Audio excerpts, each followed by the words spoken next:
সম্প্রতি প্রয়াত হিমাদ্রির স্মরণ সভা, এটা আরও আগে করার একটা তাগিদ ছিল, কিন্তু যেটা আমরা করতে পারি, যে কারণে আজকেই আমরা এটা করছি। এবং আরো ভালো করে করতে চাইলে, মানে সবাইকে জানিয়ে করতে চাইলে আরো প্রভাবিত হতো এবং দেখা যেত যে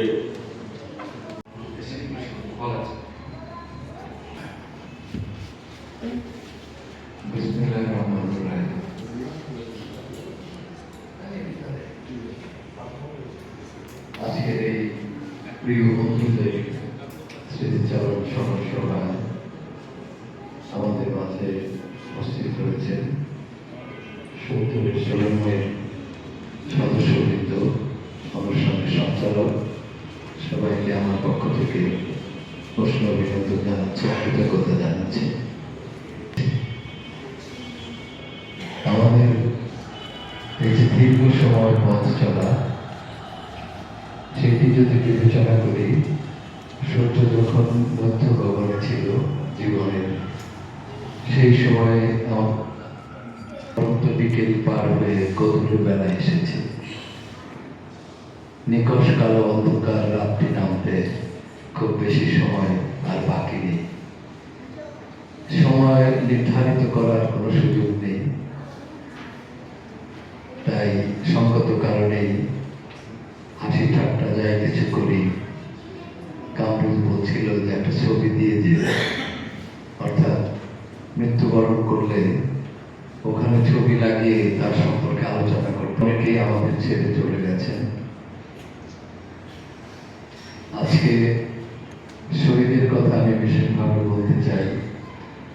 আমরা একই মহল্লায় ছোট থেকে বেড়ে উঠেছি, দীর্ঘদিন একসাথে চলেছি।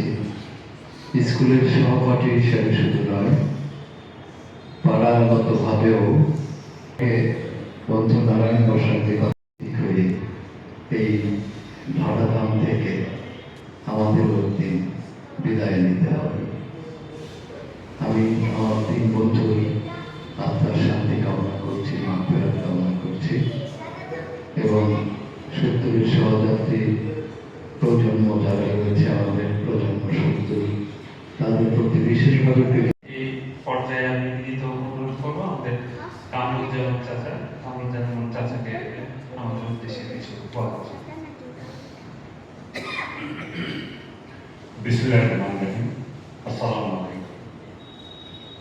আজকের এই স্মরণ সভায় 70 সহযাত্রী বন্ধু, সভাপতি জাকির হোসেন, সকল বন্ধু, আমাদের প্রয়াতী বন্ধু, পরিবারবর্গ, 70 প্রজন্ম,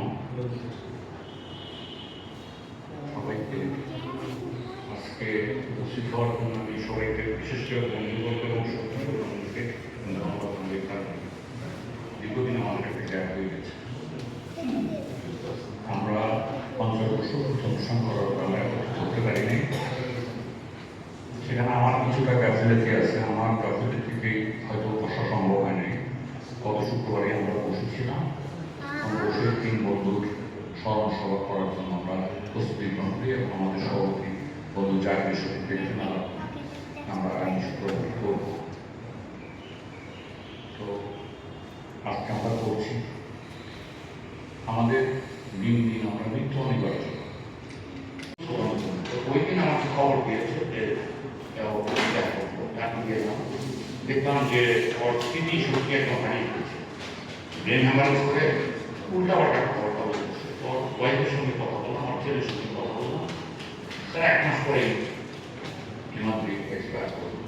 অনেক স্মৃতি, সে ছোটবেলা থেকে বড় থেকে আসে হিমাদ্রি আমার পিছিয়ে এসে পড়ছে রাস্তায় পর্যন্ত। আমি ধন্যবাদ জানি এবং বন্ধু জাকি যদি না থাকতো, বন্ধু বাংলাদেশ যেটা বলছে, পুরো বাংলাদেশে যদি সার্বিক সচেতনতা আমরা না পেতাম, তাহলে হয়তো জাতীয় সচেতনতা আমরা এই অনুষ্ঠান সুন্দরভাবে করতে পারতাম এবং জাতীয় কারণে করা সম্ভব হচ্ছে। এবং আগামীতে আমরা অনুষ্ঠান চালিয়ে যাবো ইনশাআল্লাহ। সবাইকে ধন্যবাদ জানিয়ে আমি আমার বক্তব্য শেষ করছি। ধন্যবাদ। আসসালামু আলাইকুম। চাচা সবার উদ্দেশ্যে একান্ত সহযোগিতা কামনা করছি। আবারও আন্তরিক ধন্যবাদ। আসসালামু আলাইকুম।